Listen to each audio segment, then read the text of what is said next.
अक्सर औक़ात जब बच्चे किसी वजह से रो रहे होते हैं, गुस्से की वजह से, परेशानी की वजह से, खौफ की वजह से या किसी गलती की वजह से, तो हमारा अक्सर रिएक्शन ये होता है कि ओए चुप कर जाओ। इस तरह कोई थोड़े रोते हैं, छोटी-छोटी बातों पे मुँह बना लेते हैं और जनाब रोना-धोना शुरू कर देते हैं।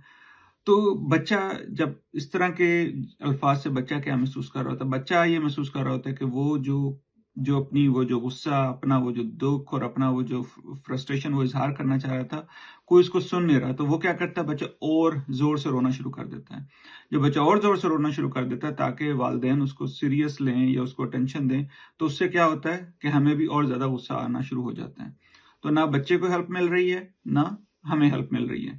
तो इसलिए अगर हम ये चाहते हैं कि हम अपने बच्चे को समझाएँ, सिखाएँ, उसको सही तरीके से अपने गुस्से का इज़हार करना बताएँ, तो उसमें उसके लिए ज़रूरी ये है कि उस वक़्त आप बच्चे को ये महसूस करवाएँ कि भई आप आप रो रहे हो, कुछ ना कुछ आपके अंदर चल रहा है। क्या चल रहा है? आप गुस्से हो किसी चीज़ पे, आप परेशान हो, आप उदास हो, क्या मसला है?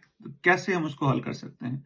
तो जब हम पहले बच्चों की फीलिंग को नाम देते हैं, ठीक है? डॉक्टर डैन सीगल एक चाइल्ड साइकियाट्रिस्ट हैं, वो कहते हैं name it to tame it. कि जब हम बच्चे की जो एहसास उसके दिमाग में चल रहा होता है, जिसको इज़हार करने की कोशिश कर रहा था, उसको जब हम एक नाम दे देते हैं, तो फिर उसको हमें बताने के लिए कि मैं डर में हूँ, खौफ में हूँ, और ज़्यादा चिल्ला-चिल्ला के बताना नहीं की ज़रूरत नहीं पड़ती, ठीक है?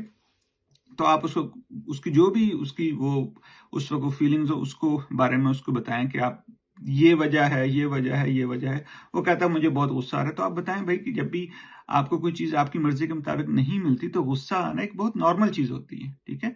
लेकिन उस गुस्से की हालत में रोना, वो भी एक नॉर्मल होता है, लेकिन हम मुख्तलिफ तरीकों से अपने गुस्से का इज़हार कर सकते हैं बगैर रोए-धोए, ठीक है? तो आप उसको बता सकते हैं कि अच्छा मुझे बताओ किस वजह से गुस्सा आ रहा था? वो बताएगा जी मुझे वो चीज़ नहीं मिली। तो आप फिर उस वक़्त उसको समझा सकते हो कि वो चीज़ इसलिए नहीं मिली कि वो उस वक़्त दूसरा बच्चा यूज़ कर रहा था।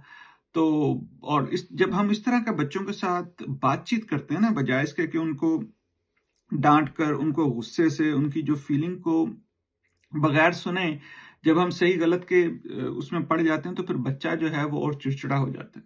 तो इसलिए कोशिश ये करें कि बच्चों के एहसास को समझने की कोशिश करें और उनको समझाएँ इस तरह कि उनको ये लगे कि मेरे वालिदैन मुझे सुन रहे हैं, मुझे समझ रहे हैं। भले वो चीज़ जो उसको चाहिए वो उसको नहीं मिल रही, लेकिन कम से कम वो मुझे समझने की कोशिश कर रहे हैं और मुझे प्यार से समझा रहे हैं, रेदर देन कि मुझसे और गुस्सा और ज़्यादा जो है ना वो मुझे ऊँची आवाज़ में मेरे से बात कर रहे हैं।